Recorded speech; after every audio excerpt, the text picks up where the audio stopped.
Hey everybody, today we're going to take a look at the Diamond Candy 40-liter travel bag.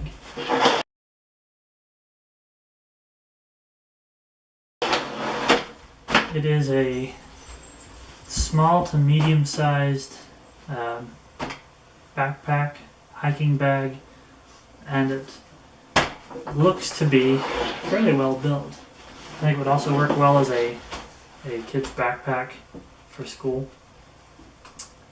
We're going to just start from the back of the pack here and work our way towards the core and go over some of the features.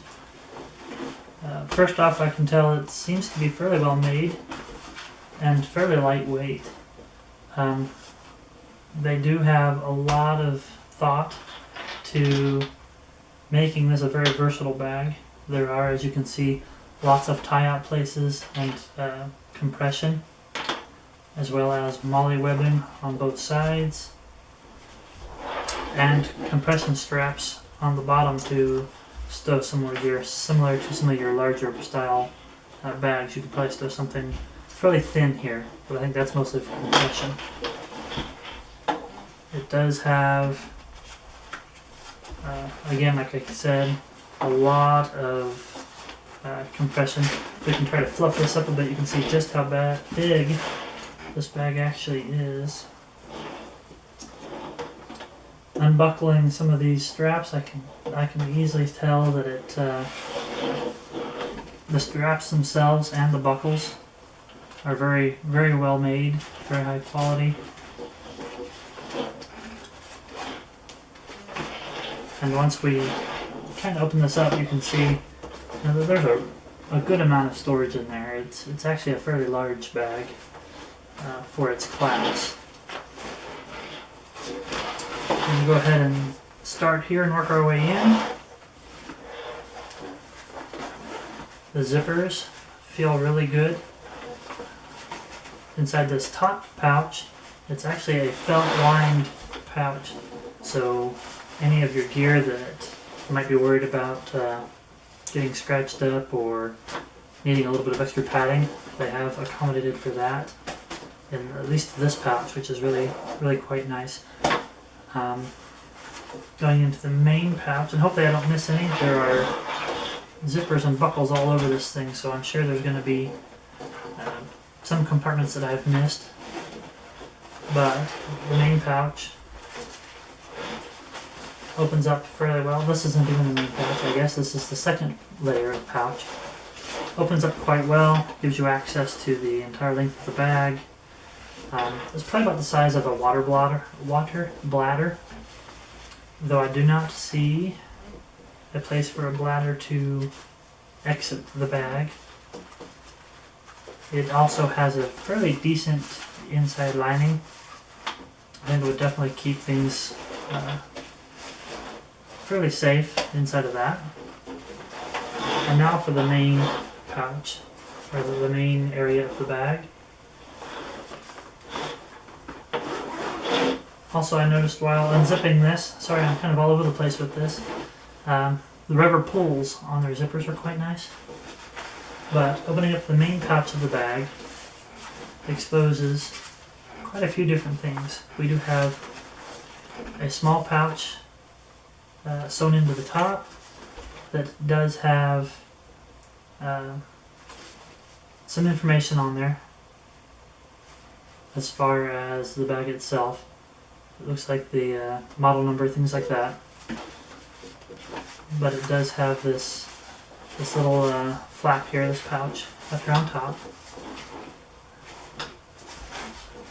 Going farther into the bag, we also have a divider between the main section, the main storage section, and the top of the pouch here. And all of this is really well, fairly padded.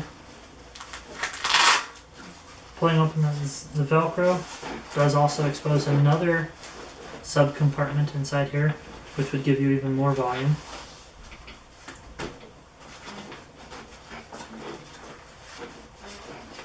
All in all, it feels like a really decent amount of volume, a decent bag. Now that pouch on the inside, I'll show you again real quick. This pouch on the inside, you do not open it from inside the bag. There is a separate zipper on the very top of the bag that gives you access to that pouch, which makes it for a nice, quick, easy access. You don't have to open up the rest of the bag to get to whatever's in there. I'd imagine that's probably going to be one of your more valuable things, or their included rain cover, which is really a nice added bonus for this bag as well. We do have adjustable arm straps, which is really quite nice. I do like that. The padding on the arms, as well as the padding on the bag itself, is quite nice. It is not an internal frame bag, nor is it an external frame. It doesn't feel like there's really much of a frame at all. It is truly more like a school backpack, but they have really good padding on the lower lumbar as well as up in your deltoids, which is really quite nice. They do have more of their webbing and some plastic D-rings on the front for being able to attach more gear. It does come with a chest strap and an emergency whistle buckle, which again is really quite nice. I do like that. And it does include a lumbar pad or a lumbar strap, whether you use or not, depending on your load. But it does include that, and it does feel very well padded as well. You also have the small zippered pockets on the lumbar pack, which is nice for storing, small things. All in all, it is a really well thought out, great bag, especially for youth. I think this would work really well to get kids out and in the outdoors. I think it would work great as a bug out bag or a quick emergency travel bag. It's definitely small enough that you could take it as a carry-on, but would be comfortable enough to grab, throw over your, sling it over your shoulder and leave with it as well. All in all, a really good bag. And the fact that they include the rain cover is just an added bonus.